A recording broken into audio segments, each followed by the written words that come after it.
Los cantos sacros bajan desde el coro de la Catedral de Buenos Aires y llegan hasta los 600 hombres allí reunidos. Con sus mejores galas, los soldados del Regimiento de Granaderos rinden homenaje a su fundador, José de San Martín.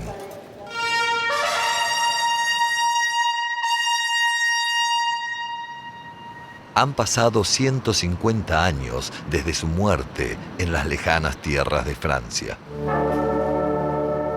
Pocas veces la catedral ha tenido una misa a medianoche, a puertas cerradas. La ceremonia, casi secreta, tiene escasos testigos. Unas horas después, dos hombres ensillan cuidadosamente un caballo blanco. Aseguran que ese caballo nunca es montado. El ruido de otros jinetes ensillando llega desde afuera del establo, mezclado con susurros y las primeras luces del día. Después de muchos años, la gente común acude a un desfile militar. El frío cede momentáneamente a un sol cálido. El centro de la parada es ese caballo llevado de las riendas casi con devoción. Evoca la ausencia y representa un mítico e improbable caballo de San Martín, blanco, brioso, esperando eternamente a su jinete. Pero ¿quién era este hombre que 1 siglo y medio después de su muerte convoca multitudes y es centro de múltiples homenajes, publicaciones y estudios sobre su vida, con permanentes y apasionadas polémicas alrededor de su historia?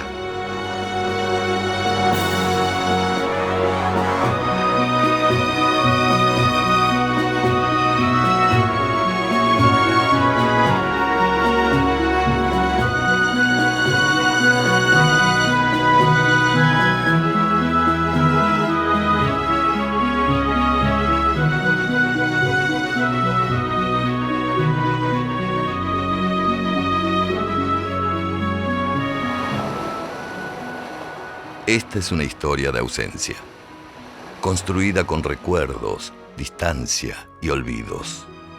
Años, rencores, intrigas y literalmente un océano de por medio hicieron que el después llamado más grande de los argentinos fuese durante cierto tiempo casi olvidado por sus compatriotas.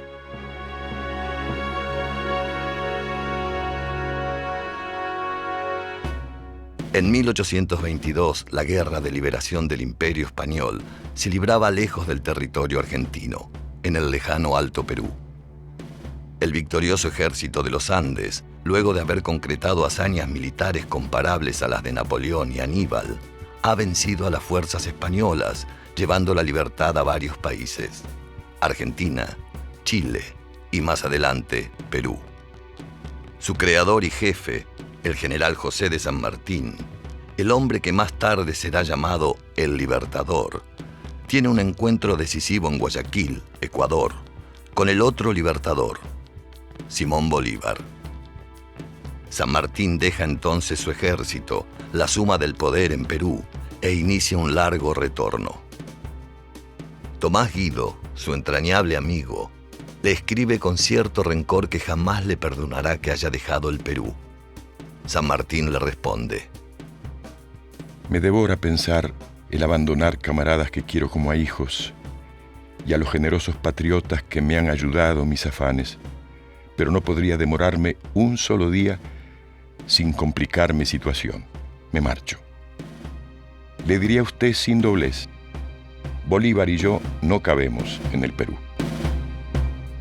Y su amigo lo siente como el estallido de un rayo, dice, su decisión de que esa misma noche se iba, cosa que en el momento no comprende. San Martín le da las explicaciones del caso, pero Guido no quiere entender razones. Si Guido, que lo conocía tanto, que compartían todo, no lo pudo entender, es comprensible que no lo hayan entendido el resto de sus camaradas que estaban alejados y que tanto lo habían criticado, ¿no? La gloria será de Bolívar, después de 2 extenuantes y sangrientos años.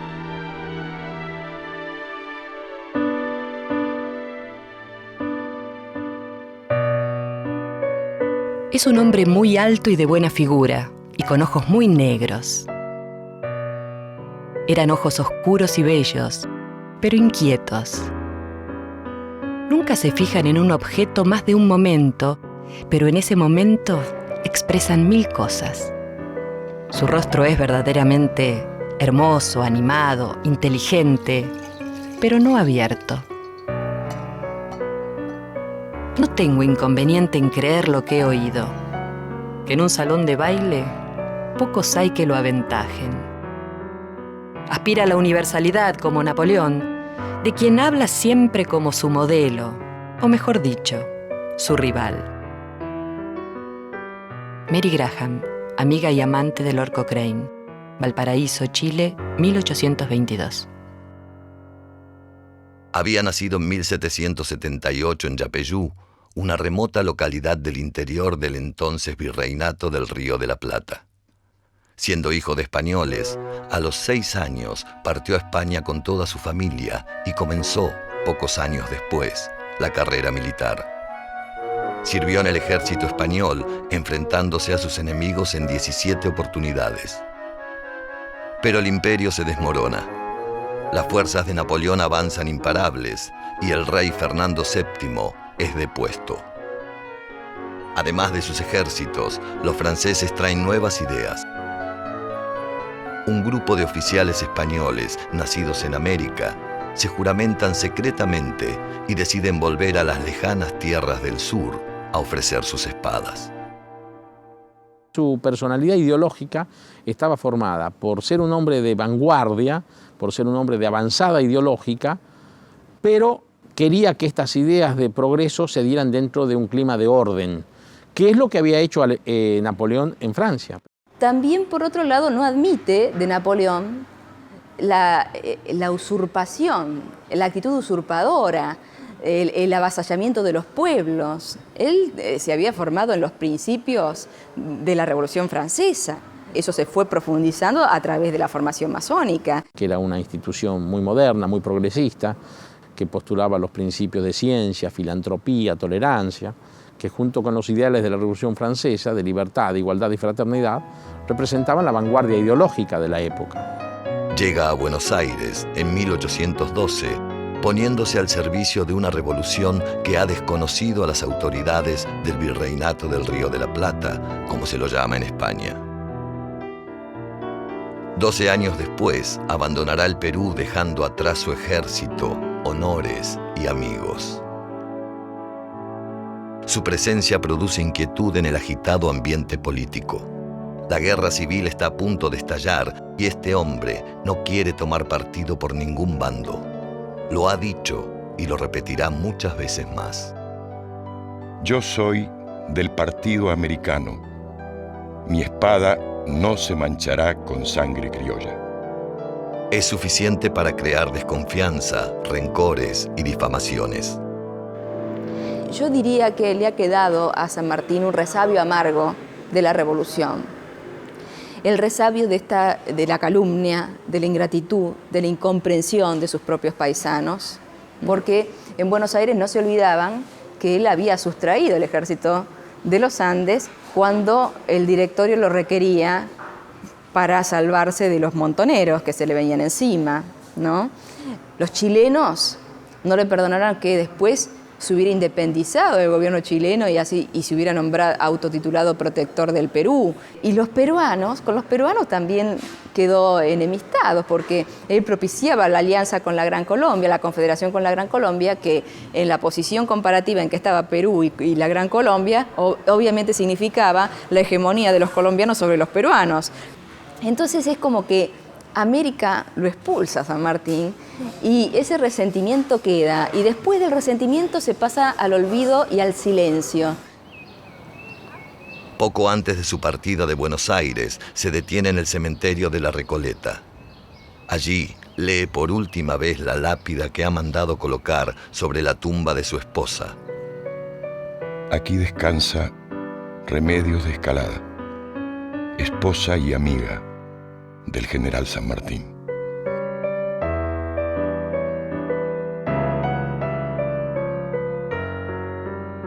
José de San Martín brigadier general de la Confederación Argentina, capitán general de la República de Chile y generalísimo de la República del Perú, parte a los 45 años con su pequeña hija, que apenas conoce, hacia un destino incierto.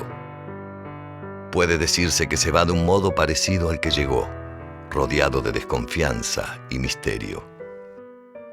Cuando mucho tiempo después sus oficiales, los del ejército de los Andes sobre todo, que lo habían acompañado en todas sus campañas, ve que los abandona, siente como que los abandona súbitamente. Nos explican que haya abandonado la obra inconclusa. Es la vida del hombre que se retira de todo, que renuncia a sus cargos, a sus poderes. La vida del hombre que está alejado de todo y en la que se valoran a los buenos amigos, que son aquellos que llegan a él cuando él ya no tiene nada que dar. Bueno, Lavalle mismo, ¿no es cierto?, tiene una carta terrible en donde lo llama el rey José, que se iba a Europa para llevar los caudales que había robado del Perú. Cosas totalmente, muestras del resentimiento comprensible para quienes no conocieran el trasfondo de los hechos. A bordo del Bayonnet, San Martín y su hija Mercedes, de 7 años de edad, miran las luces de la ciudad mientras lentamente se alejan por el río de la Plata hacia el océano. No lo sabe, pero nunca volverá a pisar Buenos Aires. El viaje dura 56 días. Por momentos la travesía es penosa. Mercedes casi no obedece a su padre. ¡Qué diablos! La niña voluntariosa tuvo que ir arrestada lo más del viaje en su camarote. Ya se ve, criada y consentida por la abuela, estaba muy insubordinada. La escasa y mala comida, el poco espacio y las tormentas en el mar hacen decir a San Martín que nunca más cruzará el océano. En abril de 1824, llegan al puerto francés de Le Havre. La policía de los Borbones, temerosa de que la presencia de San Martín produzca cierta agitación en el más que sensible ambiente francés, revisa sus baúles y encuentra 16 paquetes con diarios de Buenos Aires que hablan de la revolución. Secuestran los papeles y envían notas al Ministerio del Interior en París. También dan aviso al gobierno español, que obstinadamente se empeña en desconocer su rango militar. Se ven entonces obligados a permanecer en el Havre, a la espera de una resolución de las autoridades francesas. No están legalmente presos, pero no pueden alejarse de la aduana ni de los edificios cercanos al puerto. 20 días después, les devuelven sus pasaportes y embarcan a Inglaterra, con prohibición de desembarcar en ningún otro punto de Francia. Llegan al puerto inglés de Southampton y se hospedan en el Hotel Star.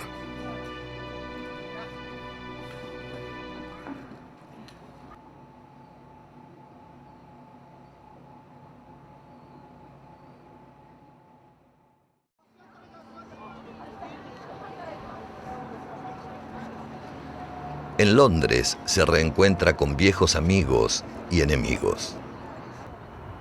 Alquila la casa del 12 New Road, frente al Regent Park. Es un barrio elegante, de fachadas que parecen mirar el enorme y bucólico parque.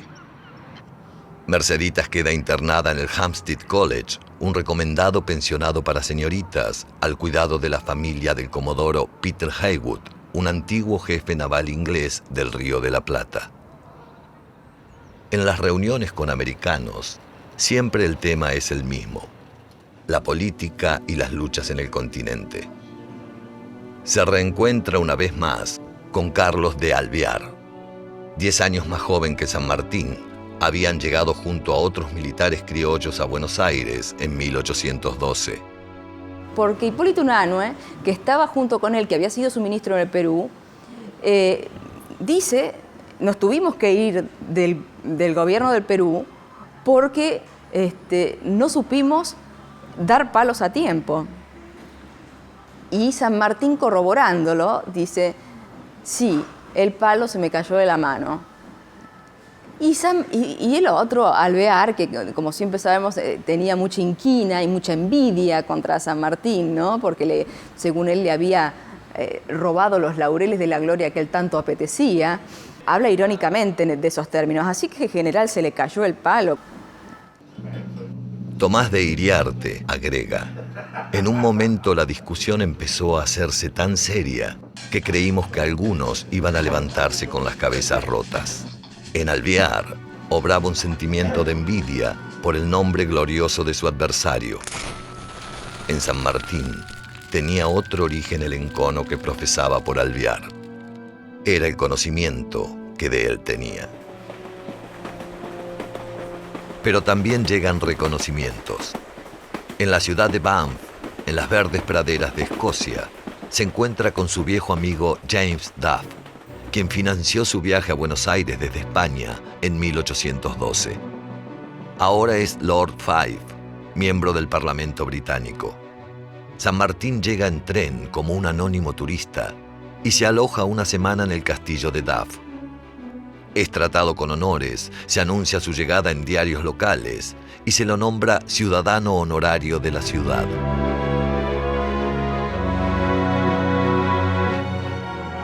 Decide partir a Bélgica, donde vivirá 6 años con su hermano Justo Rufino y Merceditas. La ciudad cuenta con una rica actividad cultural. Hay varias salas de conciertos, teatros, bares, librerías, una decena de periódicos y un clima general de tolerancia y libertad.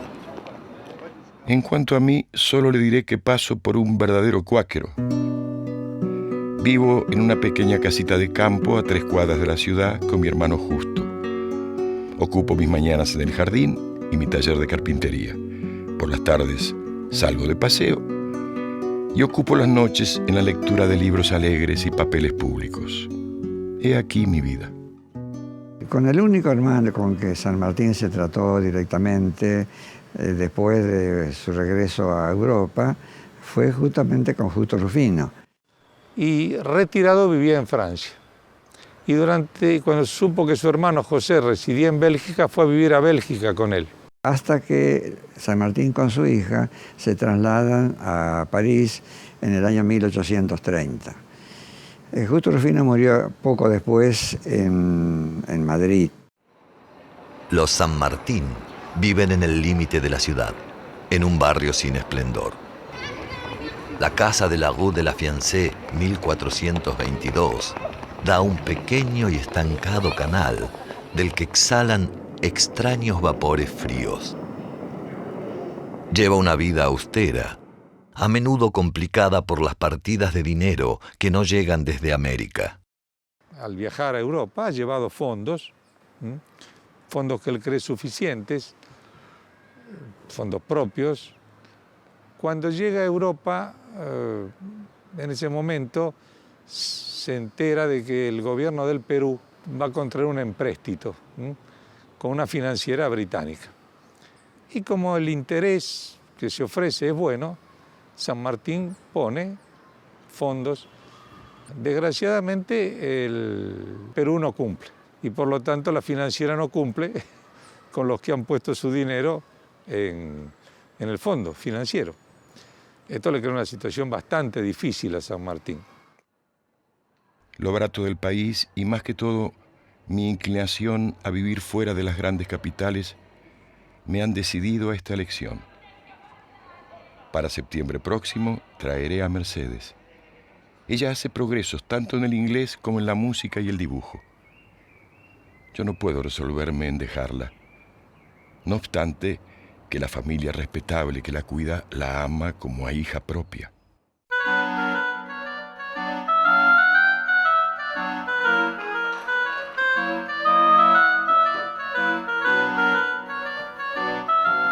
La lengua francesa se le revelaba, pero terminaba por plegarse al pensamiento. San Martín nos contaba, entre otras cosas, el paso de los Andes cuando fue a libertar Chile. Es, sin duda alguna, uno de los hombres más completos que puedan encontrarse. Militar excelente, espíritu elevado, carácter firme, buen padre a la manera burguesa, hombre de fácil acceso y de un atractivo personal irresistible. Resulta inexplicable el reposo a que se ha condenado en pleno vigor de su edad y de su genio. Monsieur Baron, periodista, Bruselas, Bélgica, 1829. Se sabe que cuando estuvo solo iba a comer a un restaurante barato de Bruselas. Era un sindicato, como lo sabría ahora, donde él comía barato, y él dice que también ahí leía diarios. La vida era la de un ciudadano común, tratando de no demostrar su calidad militar, digamos, sus grados militares, tratando de pasar, casi diría, desapercibido.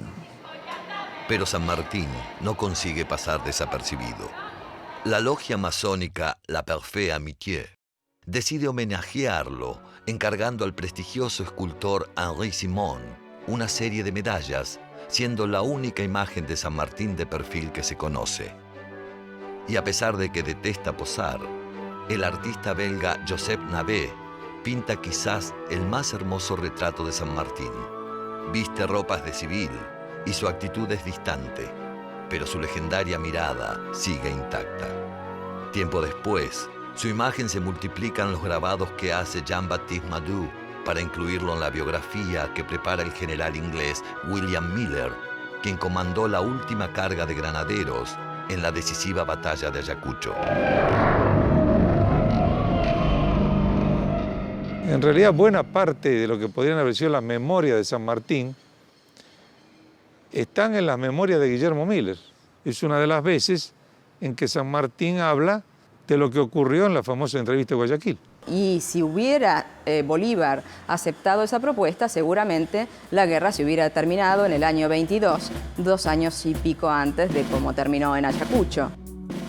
Tendrá presente que a mi regreso de Guayaquil le dije la opinión que había formado del general Bolívar, es decir, una ligereza extrema, inconsecuencia en sus principios y una vanidad pueril. Pero nunca me ha merecido la de impostor, defecto no propio de un hombre constituido en su rango y elevación. Pero por otro lado, sabe que es, a diferencia de él, una persona que está dispuesta a allanar todas las dificultades, todos los obstáculos, utilizando el medio que sea. En uno de sus frecuentes viajes a Londres, durante una cena, se produce una violenta discusión con Bernardino Rivadavia, que pronto será presidente de los argentinos. Las palabras llegan hasta un lugar de no retorno. San Martín está dispuesto a batirse a duelo. Tanto Alvear como Rivadavia dificultaron el término correcto de la campaña libertadora, que pudo haber estado en sus manos y fue obstaculizado. Quisieron borrar su nombre. En los periódicos de la época rivadaviana se conmemora el cruce de los Andes, la batalla de Chacabuco, de Maipú, y no se lo menciona a San Martín. Sus amigos Paroicien y García del Río logran disuadirlo. Ya en el poder, Rivadavia disolverá el regimiento de granaderos. Finalmente, Bolívar logra la rendición de las últimas fuerzas españolas en el Callao, Perú. San Martín celebra el fin de la guerra, pero no puede dejar de preocuparse por el inminente conflicto de Argentina con el Brasil. La guerra, que Argentina ganará en los campos de batalla, luego la perderá en los desacertados acuerdos diplomáticos del presidente Rivadavia.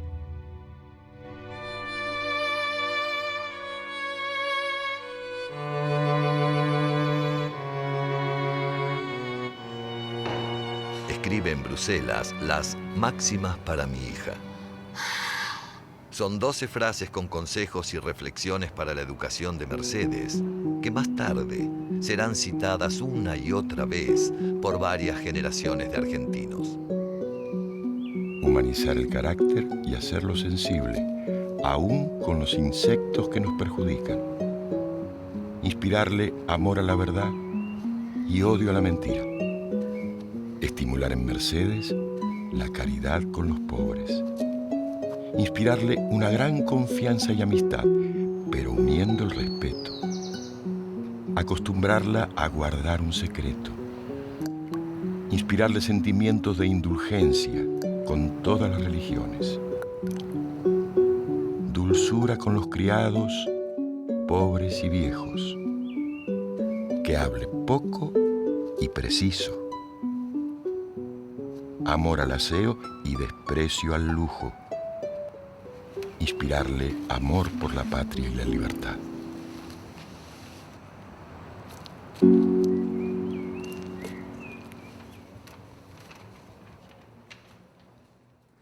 Escribe a sus amigos quejándose del espantoso invierno en Bruselas y a su confidente, Tomás Guido, desmintiendo risueñamente sus presuntos casamientos que insisten en adjudicarle con damas de la nobleza.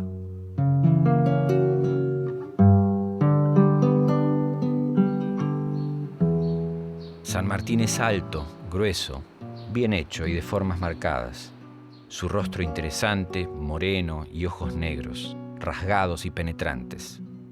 Sus maneras son dignas, naturales, amistosas, sumamente francas y que disponen infinito a su favor. Su conversación es animada, fina e insinuante, como la de un hombre de mundo y de buen trato. Las amistades que contrae son sinceras y duraderas. Sus costumbres son sencillas, poco dispendiosas y sin ostentación, pero nobles y generosas. William Miller, brigadier inglés, Canterbury, Inglaterra, 1830.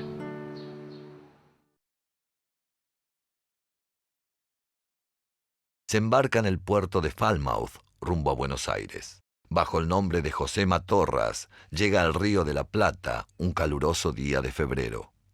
Su administrador, su cuñado Manuel Escalada, no le rendía las cuentas como correspondía, necesitaba tener otro apoderado y es en esa oportunidad que le da poderes para administrar sus bienes a su amigo de toda la vida, Goyo Gómez. Con la idea de que tiene la chacra de Mendoza, que está la propiedad de la hija en lo que era al lado del antiguo Cabildo, y algunos otros bienes, tratar de cobrar sueldos que se le adeudaban. Llega a la Argentina en el peor momento, ¿no es cierto? Pues en medio de la más cruda guerra civil. En Buenos Aires se ha producido un levantamiento cívico-militar. Militar porque son tropas dirigidas por Juan Lavalle, que habían vuelto de la guerra con el Brasil. Cívico porque detrás de este movimiento está la facción unitaria, el Partido Unitario. Lavalle había sido un capitán durante la campaña de los Andes, un capitán de San Martín. San Martín lo distinguía a Lavalle porque a veces lo invitaba a almorzar con él en la mesa, pero San Martín pensaba que Lavalle no tenía cabeza como para dirigir la provincia de Buenos Aires. Juan Lavalle, luego de destituir al gobernador de Buenos Aires, Manuel Dorrego, lo hace fusilar. Ambos fueron bravos soldados y parte del ejército de los Andes. San Martín se niega a pisar tierra argentina. Rechazando ofrecimientos, escribe: No perteneciendo ni debiendo pertenecer a ninguno de los dos partidos en cuestión, he resuelto pasar a Montevideo. Mi sable jamás se desenvainará en una guerra civil. Los federales, dirigidos por Estanislao López de Santa Fe, por Juan Manuel de Rosas, que comandaba la General Campaña de Buenos Aires, se disponen a resistir. Solamente se imponía el revanchismo y él no quería ser un artífice de ese revanchismo, no quería que se lo viera como el salvador, ¿no? Que condenara a la mitad de sus compatriotas al exilio, a las proscripciones, a la muerte, ¿no? Como en definitiva pasó en la etapa de Rosas. Después de viajar 2 meses, ni siquiera ha pisado tierra argentina.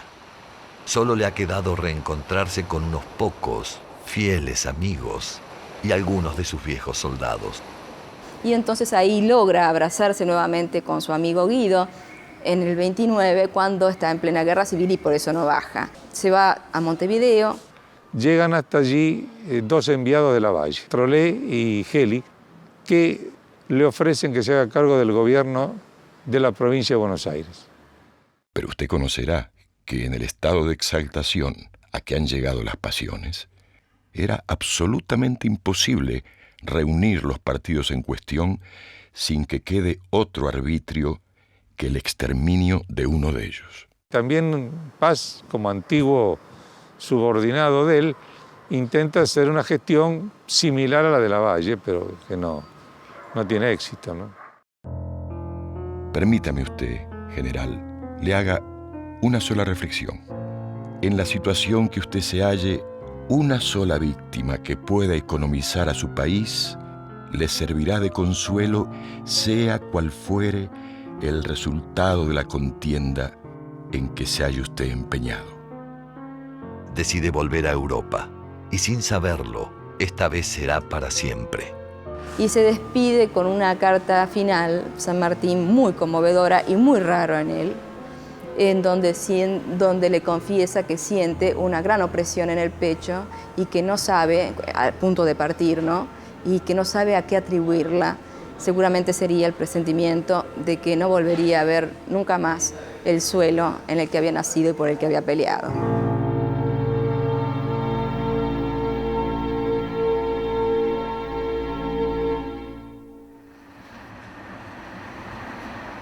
En el viaje de regreso hacia Londres desde Southampton, su carruaje vuelca y tiene una profunda herida en el brazo izquierdo.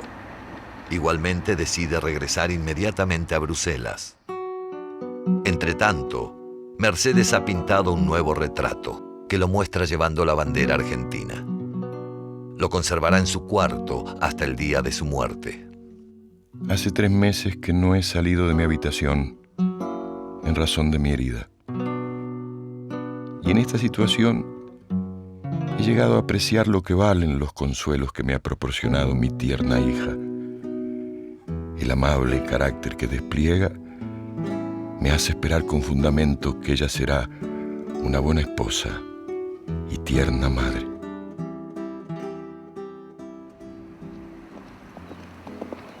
Ya repuesto, la vida en Bruselas le permite continuar con sus cabalgatas y paseos. San Martín es un hombre inquieto, es un viajero, le gusta ver, le gusta conocer. Hasta en uno de sus viajes, por ejemplo, conoce el campo de Waterloo. En esos campos, 15 años atrás, los ejércitos de Wellington y Napoleón se encontraron para decidir la suerte de Europa. Y con precisión minuciosa le explica a su amigo de correrías, el chileno Miguel de la Barra, cómo había sido la batalla. Escribe de la Barra: San Martín nos explicó de un modo tan claro la batalla. Nos dimos cuenta perfecta del primer ataque y victoria de Napoleón, y enseguida el cambio completo del plan por la aparición de Bléger. Regresamos al galope en una hermosa tarde de verano. Parecía que el recuerdo de sus victorias lo embargaba por completo.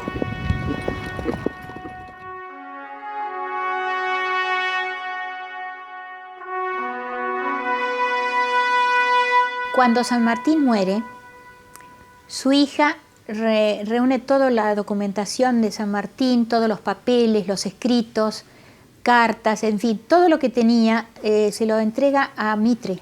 Y entre esos papeles que había un libro de un chileno, de un historiador chileno, Albano se llamaba de apellido, y había dos libros, 2 volúmenes, ¿no es cierto?, sobre el mismo tema, sobre la batalla de Chacabuco.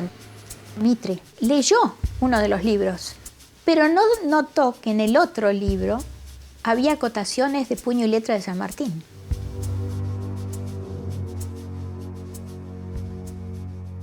El general O'Higgins era bravo hasta el extremo, pero sus conocimientos militares eran nulos.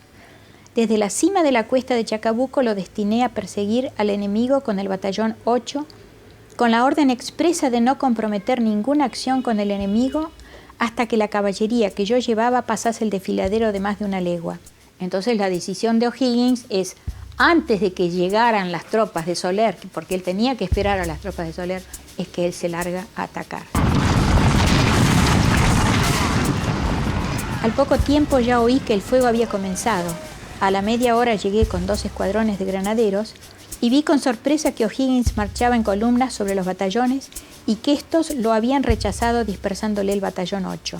Así que cuando San Martín ve que el segundo rechazo ya está provocando el desconcierto y el desbande de las tropas patriotas, es cuando él toma la decisión esa, atacar y de esa manera poder salvar la batalla de Chacabuco, ¿no?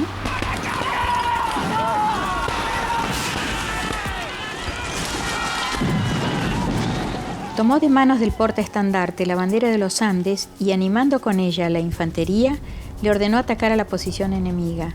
A continuación, asumió el mando de los 3 escuadrones de granaderos a caballo, los formó en línea de batalla y, señalando con su famoso sable corvo el centro del ala izquierda enemiga, ordenó la carga, lanzándose él a la cabeza de aquellos centauros. No me quedó otro partido que el de atacar con la caballería la izquierda de la línea enemiga, la que fue destrozada, coincidiendo a este resultado el comandante Necochea, que al mismo tiempo atacó la retaguardia. Y firma San Martín.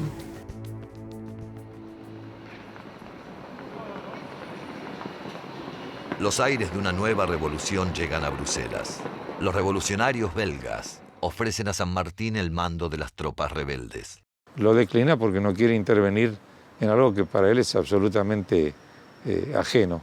Entonces le indica a un amigo masón viejo con militón de él en España, al general Van Halen, para que se haga cargo del mando de esa revolución.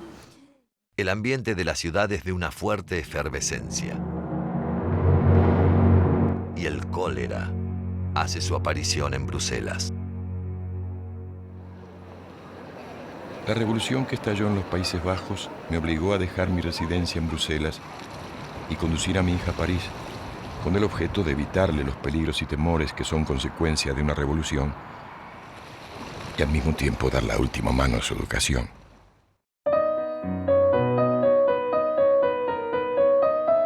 En París ha terminado la revolución de las barricadas, que puso fin a la restauración.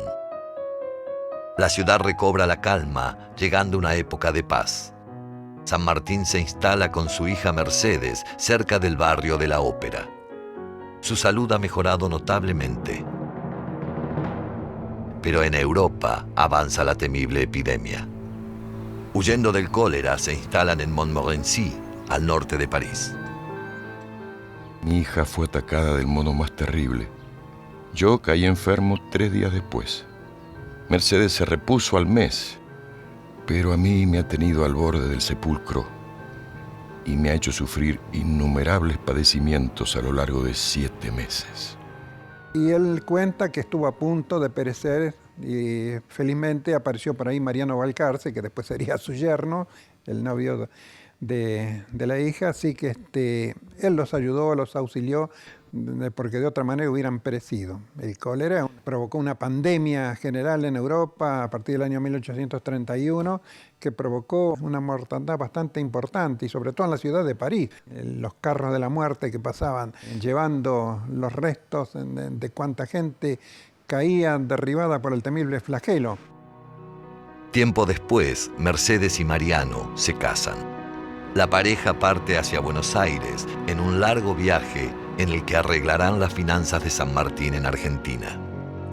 Traerán a su regreso, casi 2 años después, a Mercedes, la primera nieta. Es una época de soledad. San Martín se repone en las termas.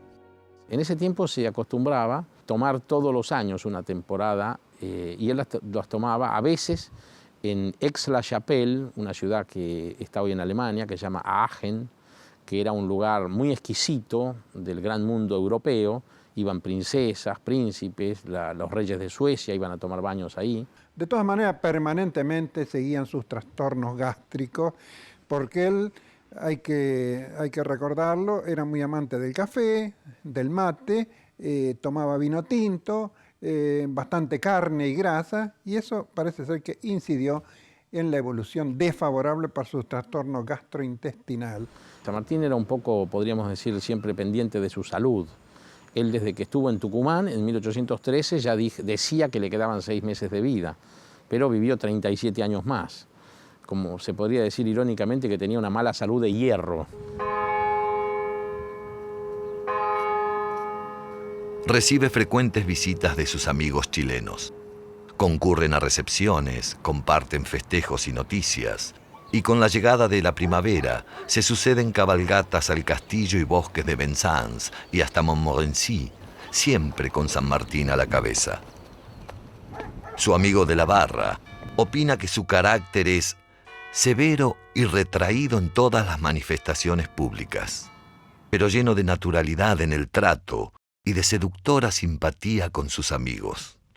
En realidad hay pocas menciones de San Martín con relación al sexo femenino. Hay algunas menciones porque habla de un matrimonio que fue a visitarlo, recomendado por don Tomás Guido, y que él habla muy bien del marido, dice, quien me ha resultado una delicia es su esposa, dice, con sus modales dulces como caramelos, y sus bellísimos y destructores ojos, ¿no? También habla en otra oportunidad, cuando se cruza por casualidad con la mujer de Lord Cochrane, su gran enemigo, y dice, sigue estando tan apetitosa como siempre.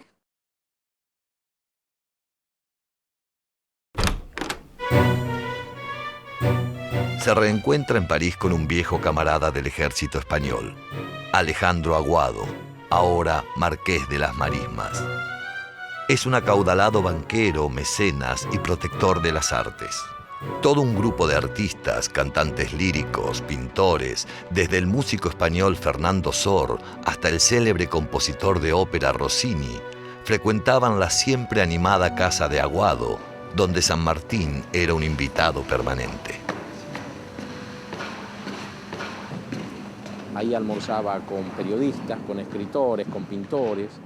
A veces estaba Honorato de Balzac. Los viernes tenían el palco Avancén, que era del dueño del teatro, del empresario de Aguado. Y a veces iban con Joaquín Rossini, que era el compositor más famoso de la época. Hacía muy poco tiempo que había estrenado Guillermo Tell. Iban a la ópera. Así que para San Martín, la familia de Aguado fue un respaldo, diríamos un cálido respaldo familiar, y también fue un contacto con la sociedad artística y literaria de la época. Hay toda una leyenda con Aguado, eso de que Aguado había sido compañero de armas de San Martín. Es una suposición.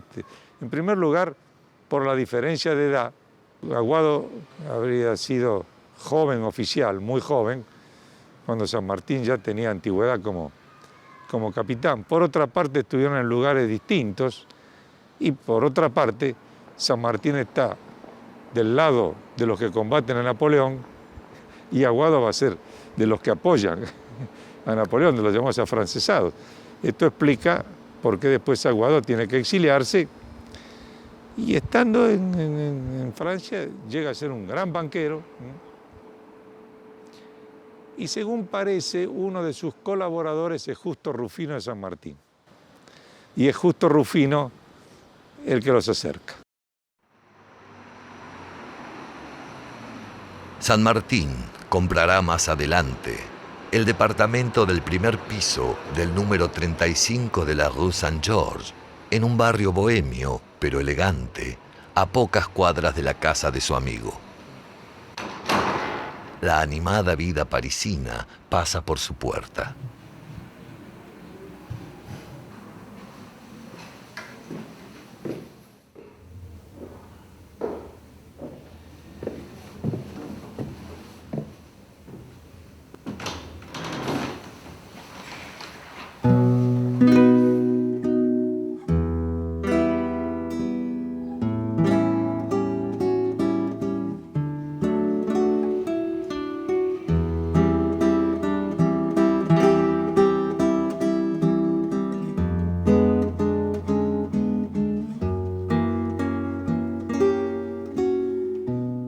Bueno, el barrio es un barrio muy importante para París porque es un barrio que tiene un equilibrio étnico y social muy regular. Quiere decir que hay de bourgeois, de gran bourgeois, de muchos artistas. Realmente una vida de barrio muy típica francesa, de parisiena, ¿no?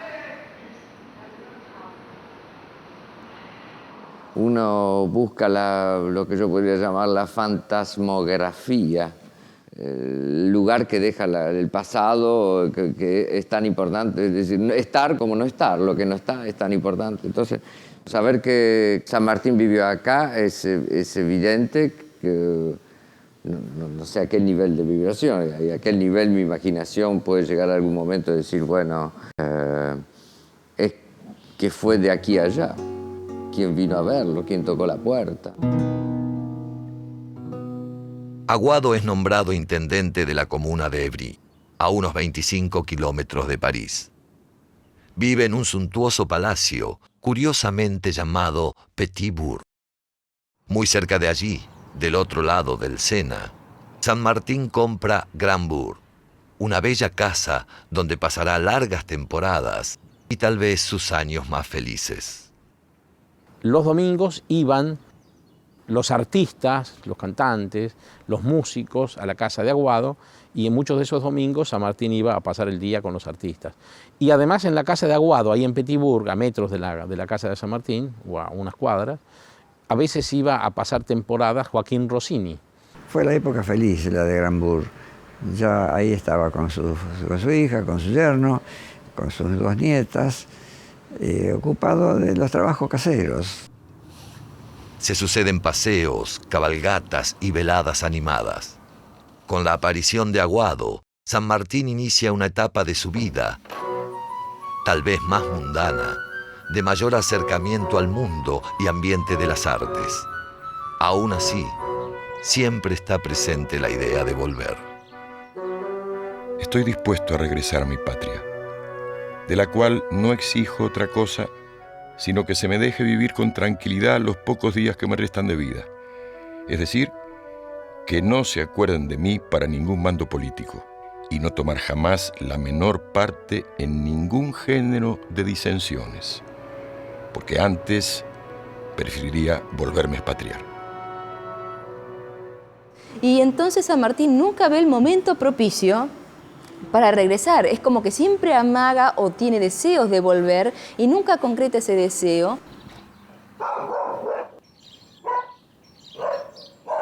Yo percibí que San Martín era un hombre más bien de pocos afectos, no era un hombre muy confiado en los demás.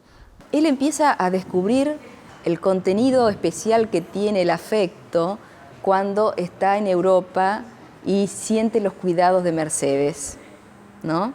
Y por supuesto después de sus nietas. Y ya sabemos que todos los personajes importantes que pasaban por Europa lo iban a visitar indefectiblemente. Fue un aficionado a las artes, es curioso, pero era un militar que le gustaba la literatura, le gustaba la música, le gustaba la pintura.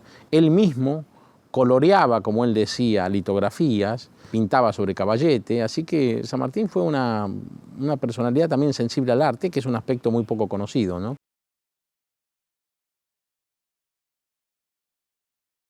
La idea de regresar está siempre presente, aunque las noticias que llegan no son buenas.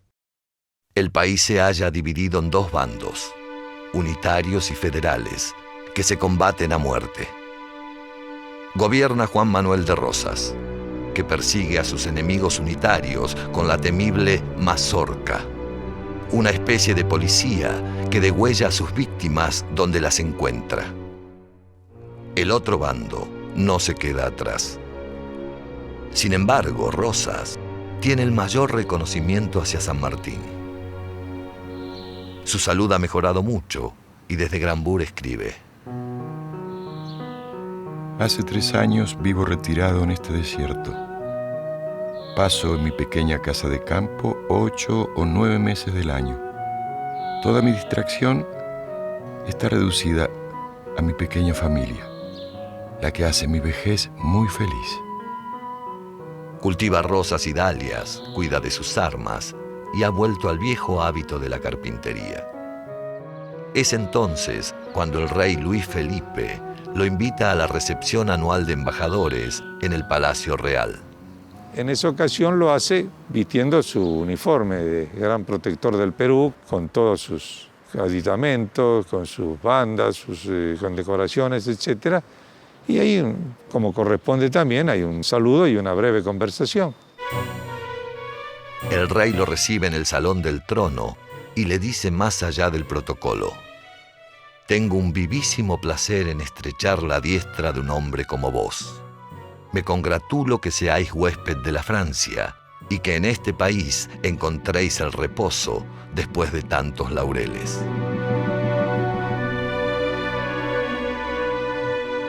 En la Universidad de París estudia abogacía Florencio Balcarce, un joven poeta hermano de Mariano. Está enfermo de tuberculosis.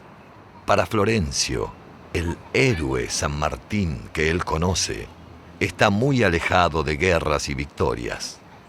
Es alguien a quien ve jugando pacientemente con sus dos nietas, o leyendo y escribiendo cartas a amigos lejanos.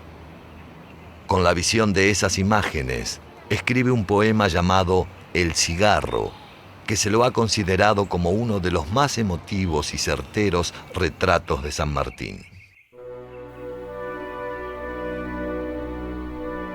La fama en tierras lejanas me aclamó noble y bizarro, pero ya, ¿qué soy? Apenas la ceniza de un cigarro. Aún mi huella está grabada en la tumba de Pizarro, pero ¿qué es la gloria? Más que el humo de un cigarro. No habita la paz más casa que el rancho de paja y barro. Gozadla, que todo pasa, y el hombre como un cigarro. Florencio morirá al año siguiente en Buenos Aires, con solo 21 años de edad.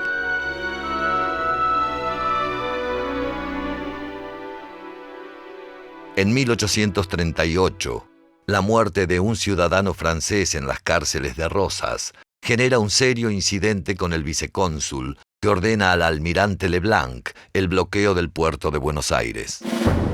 San Martín, de 60 años y cambiante salud, no duda un instante y le escribe a Rosas: Si usted me cree de alguna utilidad, me pondré en marcha de inmediato para servir a mi patria en la guerra contra Francia en cualquier clase que se me destine. Rosas le contesta nombrándolo embajador de la Confederación Argentina ante el Perú, pero San Martín, una vez más, rechaza cualquier tipo de cargo. Su preocupación por los efectos del bloqueo será constante. Aún así, mantiene sus reservas sobre el gobierno de Rosas. Yo no puedo aprobar la conducta del general Rosas cuando veo una persecución general contra los hombres más honrados de nuestro país.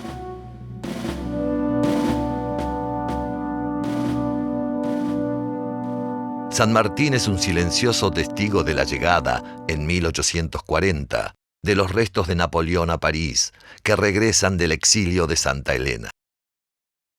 Toda Francia vuelve a recibir a Napoleón como a un héroe. Los años del destierro se desvanecen en el instante en que el barco que trae su cuerpo arriba a París. El carruaje, tirado por 24 caballos, recorre el Arco de Triunfo y la Avenida de los Campos Elíseos para llegar finalmente a la imponente tumba de los inválidos. Tal vez sea que los países necesiten héroes, con sus aciertos y errores, para poder existir. En cualquier caso, Luis Felipe recibe el cuerpo en nombre de Francia. Es probable que San Martín haya intuido entonces, como una ironía más, parte de su destino. Al distanciamiento y olvido en vida, lo seguirá una eternidad de evanescente, inacible gloria. Or, Napoléon avait une différence de caractère fondamentale, c'est qu'il avait le même génie militaire, mais lui, tenait à avoir le pouvoir et a fini par l'avoir. Alors ça, c'est ce qui fait que j'admire beaucoup le San Martín, c'est ses qualités humaines. Hein? Ce n'est pas un dictateur, ce n'est pas... Hein, il n'a jamais voulu s'imposer, il a toujours voulu libérer son pays sans pour autant en bénéficier et en profiter. Ça, je trouve ça extraordinaire. Je trouve que si Bonaparte a été intéressant en tant que stratège, et d'ailleurs le général San Martín a profité de son enseignement, Napoléon après est devenu un peu un dictateur, un tueur d'hommes, et alors là je n'accepte plus. Alors que le général San Martín a été tout à fait autre chose, et pour moi c'était un sage, un grand sage qui a su s'arrêter au bon moment pour garder sa gloire, puisque tout de même il a fait un gros travail là-bas. Il a prouvé qu'il était un bon administrateur, mais a su s'arrêter pour ne pas créer de différends sans doute. Et là, il y a un grand mystère tout de même.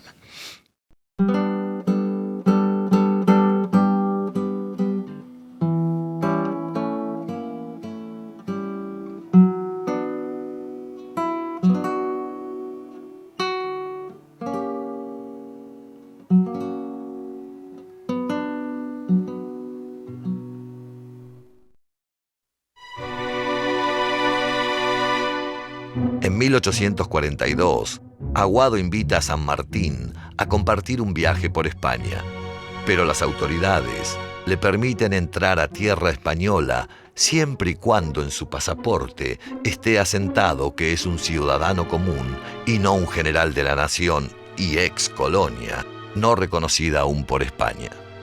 San Martín encuentra esa limitación inadmisible. Entonces Aguado parte solo en un viaje que será el último.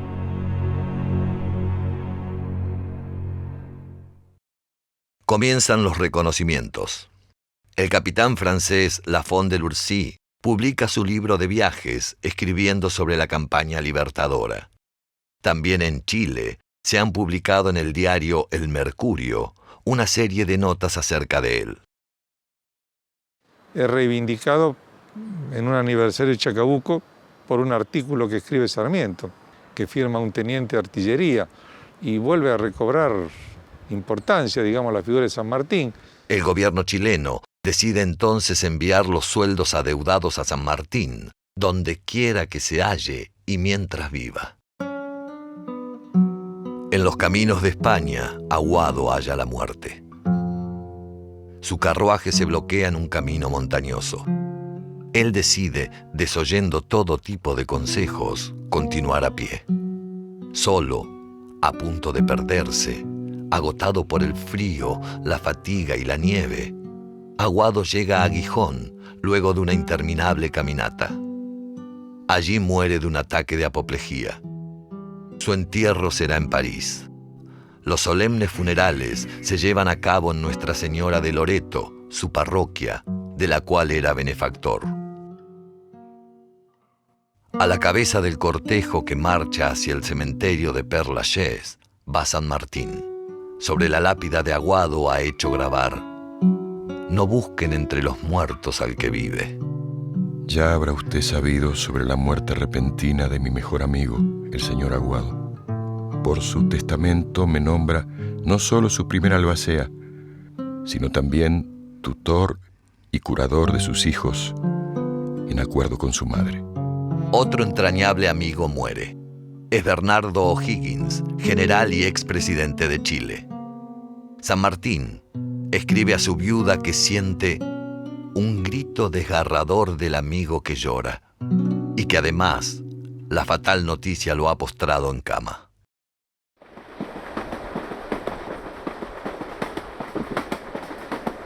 El tren ya llega a Granburg. Escritores, poetas y políticos exiliados del gobierno de Rosas llegan hasta allí y son bien recibidos por San Martín. Entre ellos está Juan Bautista Alberdi, un abogado de 33 años opositor a Rosas, quien años después redactará la Constitución argentina. Yo lo esperaba más alto, y no es sino un poco más alto que los hombres de mediana estatura. Me ha parecido más bien delgado. Yo lo creía un indio, y no es más que un hombre de color moreno, Yo creía que su aspecto y su porte debían tener algo de grave y solemne, pero lo hallé vivo y fácil en sus ademanes. Me llamó la atención su voz de metal, notablemente gruesa y varonil. Hombres, sucesos, escenas públicas y personales, todo lo recuerda con admirable exactitud. Sus ojos aún están llenos del fuego de la juventud. Juan Bautista Alberdi, París, Francia, 1843.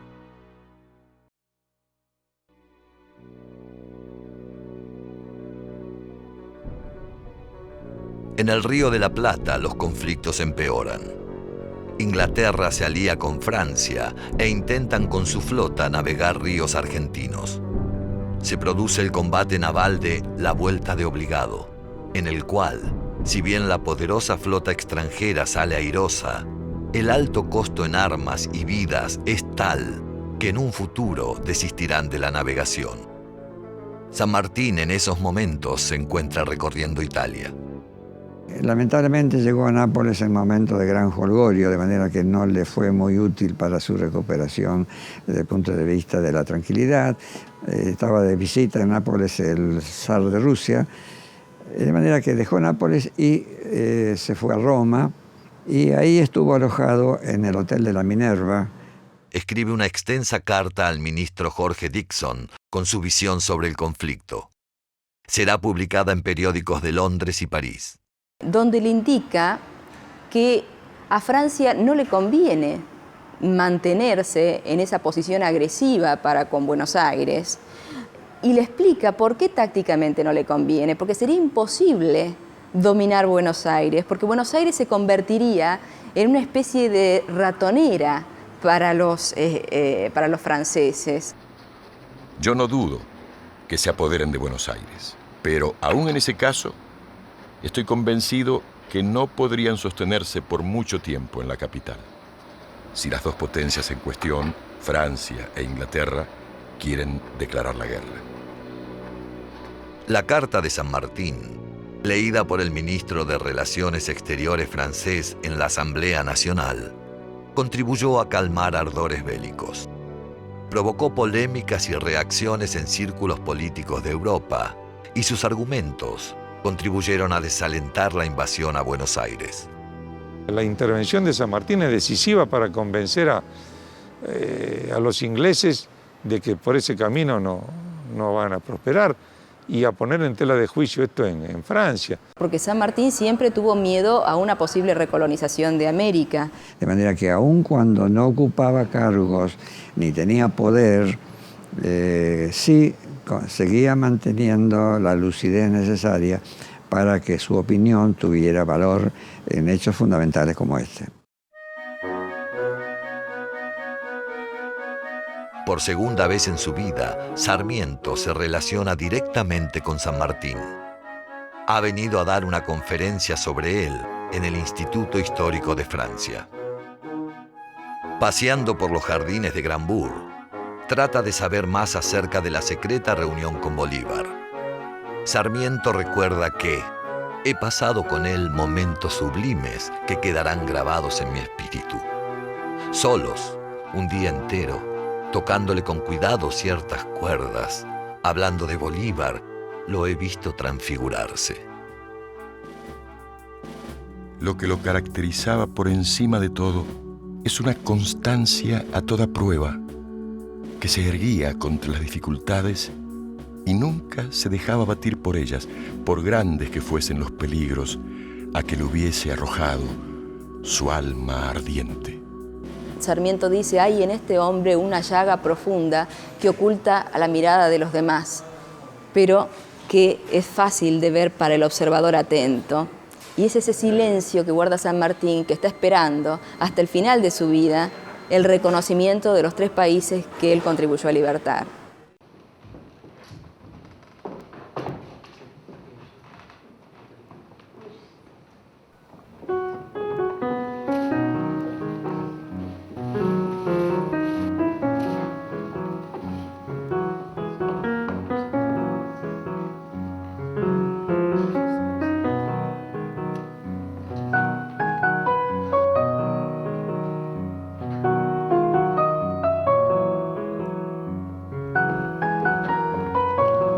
Es un anciano de elevada estatura, facciones prominentes y caracterizadas, mirar penetrante y vivo en despecho de los años. La residencia del general San Martín en Granburg es un acto solemne en la historia de América del Sur.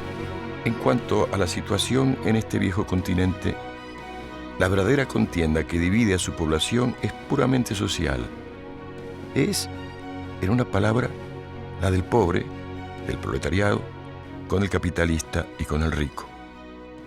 Cuando él era un oficial en España, él estuvo en Cádiz, y cuando se produce la invasión francesa, las turbas de Cádiz habían entrado a la gobernación de Cádiz y habían sacado al gobernador, al marqués de la Solana, lo habían linchado y lo ejecutaron.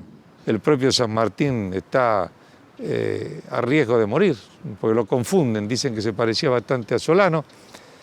Quizás es a partir de ese momento que San Martín comienza a tener animadversión, esos momentos de confusión. Cuando se entera que puede ocurrir algo así, él se aleja.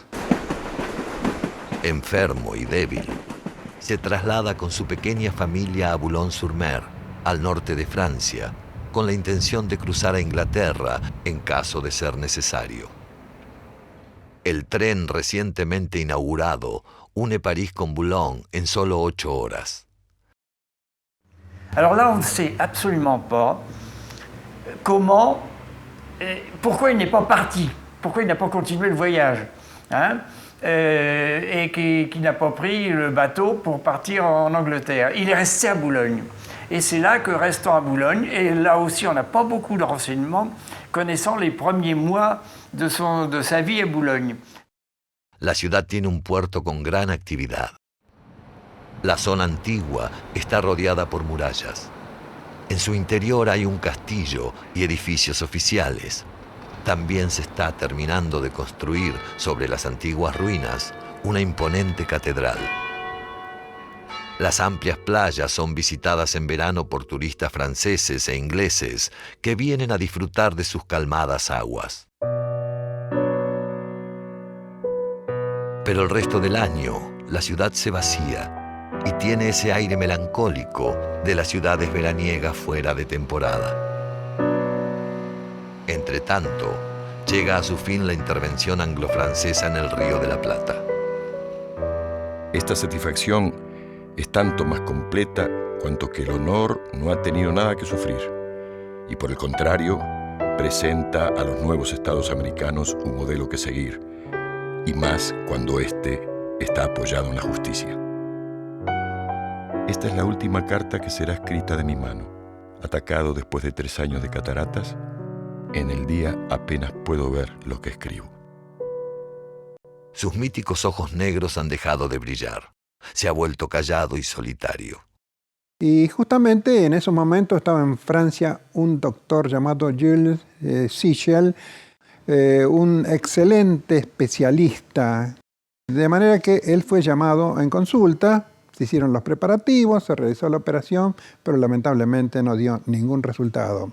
No podía leer, que eso fue lo que más lo trastornó, ni podía escribir, por supuesto. Rosas no lo sabe, pero San Martín ha dispuesto que su sable, que lo acompañó en la Guerra de la Independencia, le sea entregado en reconocimiento a su defensa del honor de la República contra las injustas pretensiones de los extranjeros que trataban de humillarla.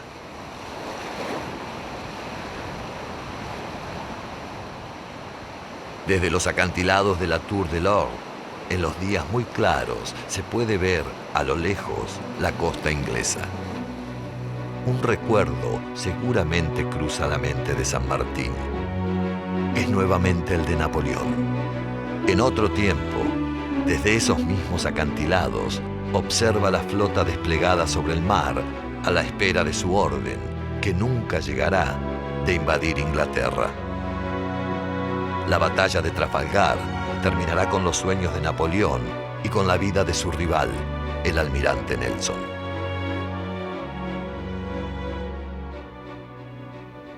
San Martín y su pequeña familia viven en la casa de la Grande Rue 105, compartida con el abogado Adolphe Gérard. Encontrará en este hombre joven un amigo y confidente que lo acompañará hasta el final. Pasarán innumerables horas conversando sobre América y las luchas por la liberación. Il était tout à fait incognito, personne ne savait qui c'était. Et il avait deux relations, donc maître Adolphe Gérard, et qui l'hébergeait, et le docteur Jardon qui le soignait.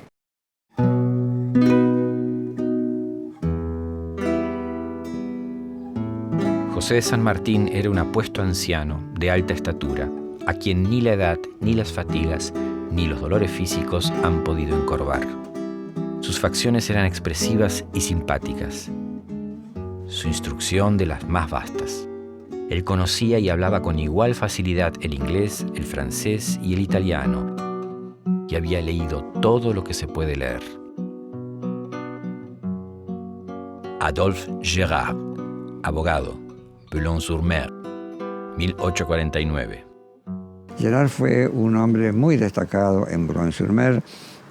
Además de abogado, era el bibliotecario del municipio y escribió, poco después de la muerte de San Martín, un artículo en el diario L'Impartial de Boulogne, en donde hace una biografía muy interesante de San Martín, que solo pudo haber escrito en base a lo que el mismo San Martín le pudo haber contado. Suele ir de paseo con sus nietas hasta el castillo de la ciudad y de allí al jardín de las Tintilleries, pero su salud empeora. En julio de 1850 decide ir con su yerno, Mariano, a Enghien-les-Bains, una localidad al norte de París, en busca de una nueva cura termal. Nous savons, d'après les archives départementales, qu'il a donc trouvé que les eaux d'Enghien étaient bénéfiques pour lui, parce qu'il a donc fait des bains, tous les jours des bains sulfureux, et il s'en est sorti très bien. Alors on guérit forcément les voies les voies respiratoires, évidemment, tout ce qui est pulmonaire également, ce qui va de pair, les poumons, et puis en même temps, on peut faire aussi des améliorations dans tout ce qui est oreille, pour les otites, pour toutes les maladies d'oreille, etc. Et après, du temps de San Martín, où les eaux étaient abondantes, on soignait beaucoup les rhumatismes. Ahí lo visitó Félix Frías, que era un miembro de la generación del 37, porque hubo varios miembros de la llamada generación del 37 que en su juventud lo visitaron y que incluso lo va a seguir después a Boulogne-sur-Mer y va a estar al día siguiente de la muerte de San Martín.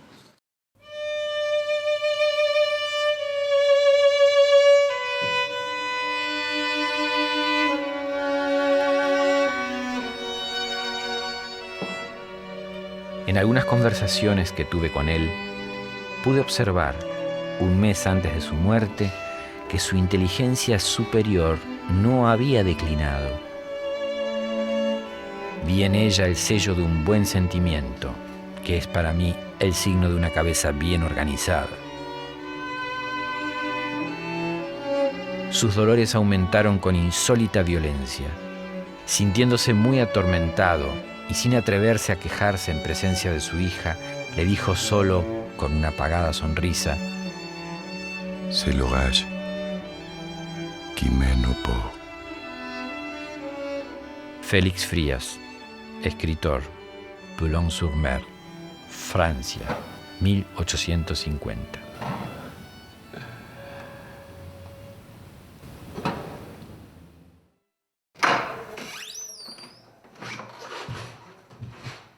El día 13 de agosto despierta con fuertes dolores de estómago.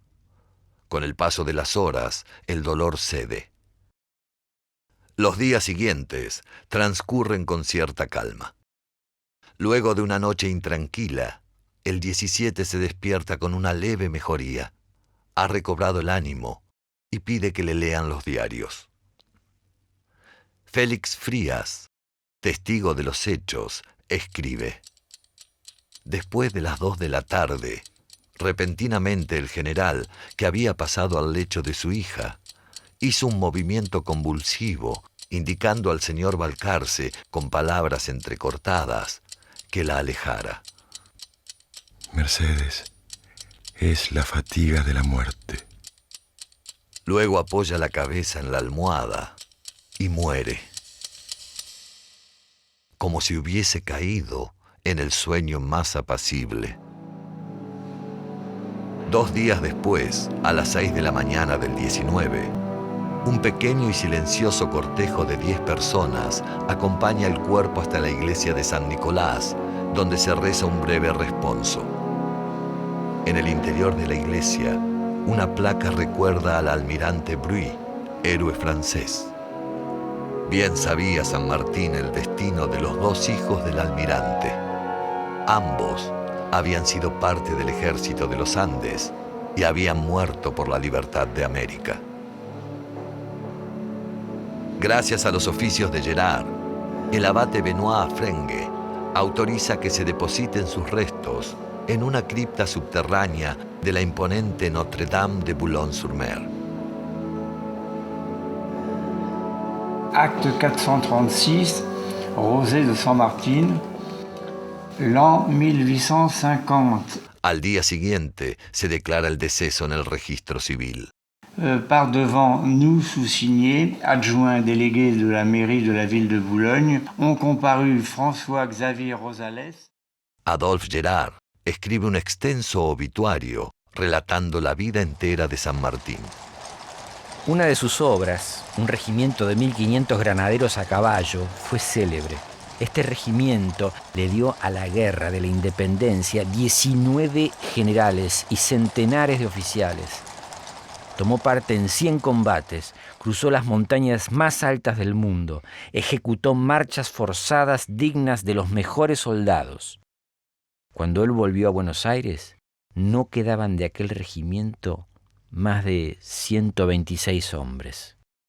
Por eso Gerard es parte de esas memorias no escritas de San Martín, lo cual se refleja en la nota necrológica que Gerard le dedica a San Martín, donde hay una serie de referencias que evidentemente Gerard las sabe porque San Martín se las ha dicho.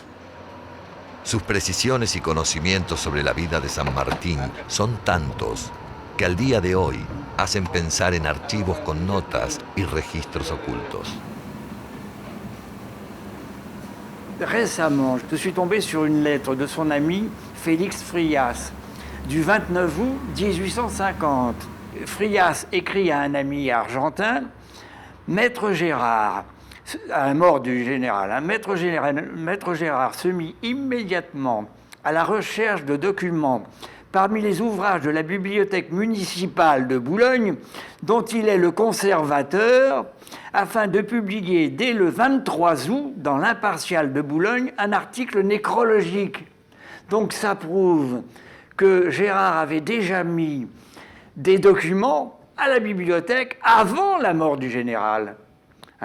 Or, le grand mystère, c'est mais où sont passés ces documents ?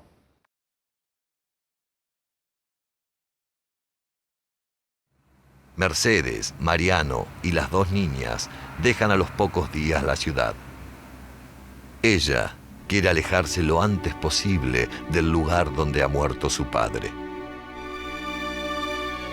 Hasta hoy mi suerte había sido feliz, pero acabo de tener el primer y el mayor pesar que me podía mandar el cielo: la muerte de mi amado Tatita. El clima de Boulogne, tan frío, húmedo y poco adecuado a sus años, ha precipitado su enfermedad. Bajo otro cielo más benigno, estoy convencida de que mi cariño y mis cuidados hubieran prolongado una existencia que apreciaba más que la mía. El cariño de Mariano y las niñas me harán más llevadera esta pérdida irreparable. El tiempo, que todo lo calma, suavizará, yo lo espero, el profundo dolor que hoy siento. Mercedes San Martín, Boulogne-sur-Mer, agosto de 1850. Posiblemente nadie haya amado tanto a San Martín como su hija Mercedes. La parábola de los afectos había recorrido entre ellos una enorme distancia.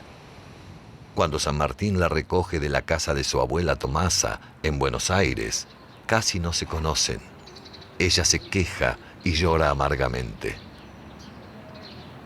Con los años, esa relación se transformará en la más afectuosa que puedan tener un padre y su hija.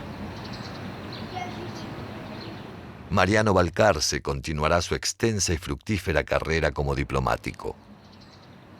Compran un petit château en Brunoy, no lejos de Grambourg. En el cementerio local hacen construir una bóveda y 11 años después trasladan el triple féretro con el cuerpo intacto de San Martín.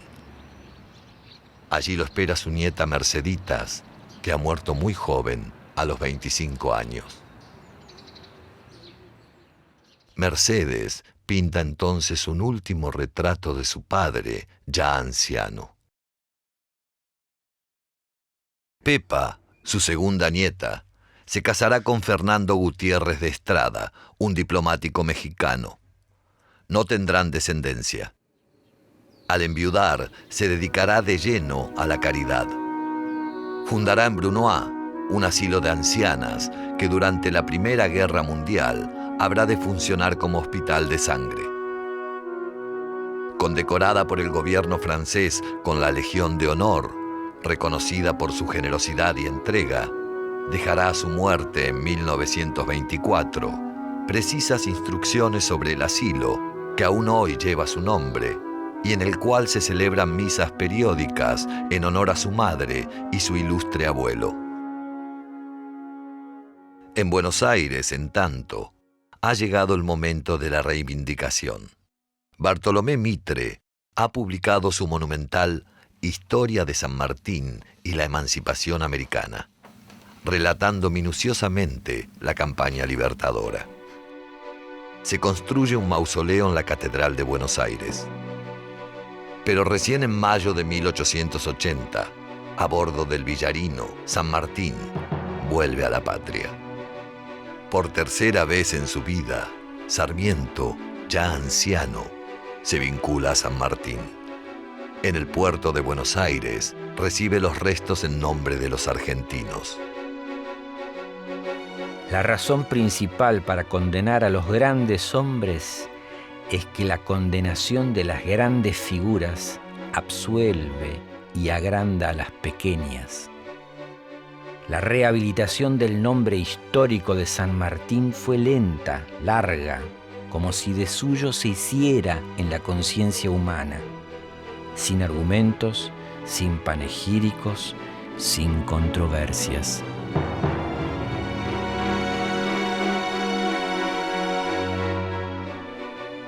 Las multitudes se agolpan y lo siguen los 3 días que dura el entierro. El cortejo, que a su paso se va cubriendo de flores, recorre las calles encabezado por un viejo jinete. Es el último granadero del ejército de los Andes. El destino final es la catedral.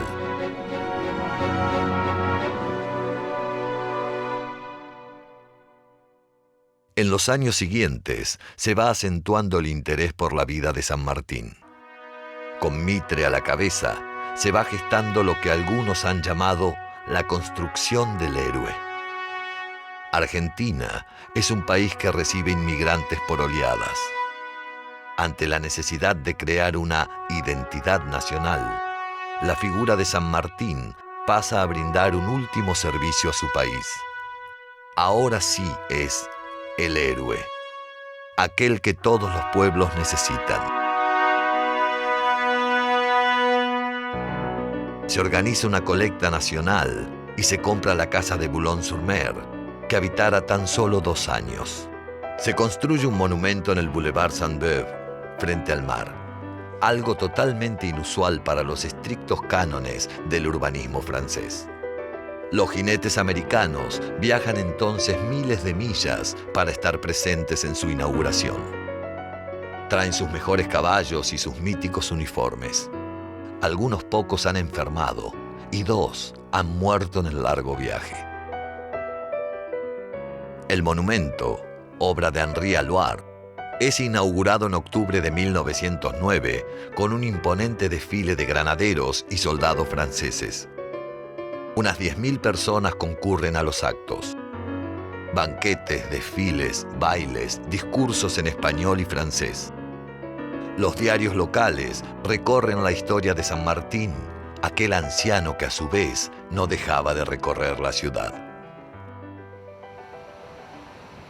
Bajo los acantilados de la Tour de l'Ordre, la estatua de San Martín a caballo tiene el raro privilegio de ser una de las pocas que actualmente existen en la ciudad.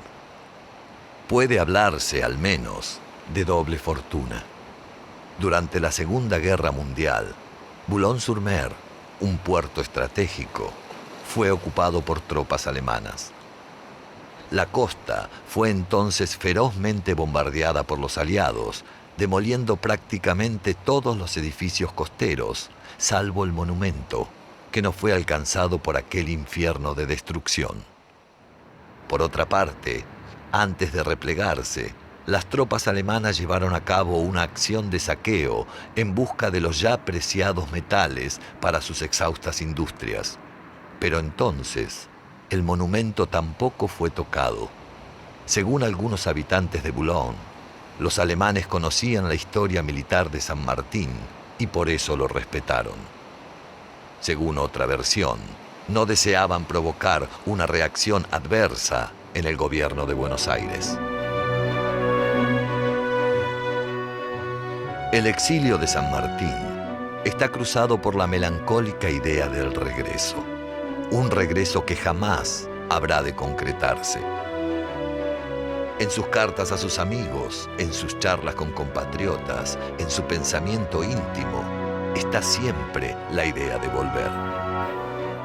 Distancia, nostalgia, lejanía. ¿Son acaso estos rasgos fundantes del alma de los argentinos? Tal vez San Martín, después de una vida de batallas, haya optado por vivir sus últimos años, largos 26 años, en una renovada vida civil junto a amigos, hija y nietas, en lugar de venir a América a encabezar la ingrata tarea de luchar contra aquellos que él mismo nombraba como mis hermanos. Seguramente habrá pensado muchas veces en el cambiante destino de Bolívar. Obtuvo toda la gloria que anhelaba, pero murió joven, casi en la miseria, traicionado y olvidado por sus contemporáneos. San Martín, en cambio, renunció a cargos, se alejó y sin proponérselo fue cada vez más recordado. Como si fuese una acción más de una brillante y secreta estrategia, logró que la distancia y cierto olvido hiciesen que su recuerdo se agigantara cada vez más. Y entonces, sus estatuas comenzaron a multiplicarse, mientras la historia se fue endureciendo como el metal que las compone. Esa historia lo nombra como el más grande de los argentinos, el gran capitán, el santo de la espada. Se lo llama también, acaso anhelando amparo y protección, el padre de la patria. Quizás la ausencia de San Martín sea una clave para entender nuestro porvenir. Alguien que pudiendo tener todo el poder, se retira. Que está lejos y añora regresar, pero que no regresa. El llamado padre de la patria, que finalmente se olvida de todo y de todos y deja en soledad a sus lejanos hijos. Militar, libertador, estadista, hombre político, fundador de estados, exiliado. Cargos, títulos, denominaciones. Sin embargo, la característica central de San Martín fue su decidida voluntad por luchar e imponer sus ideas pese a los inconmensurables obstáculos a enfrentar. Pensamientos, palabras, acciones. Seguramente, todas ellas son necesarias luces que se proyectan desde nuestro pasado cercano y llegan hasta hoy para iluminar este inquietante presente. Como en aquel entonces, es la idea de la patria lo que está en juego. de esa patria que está por fundarse una vez más.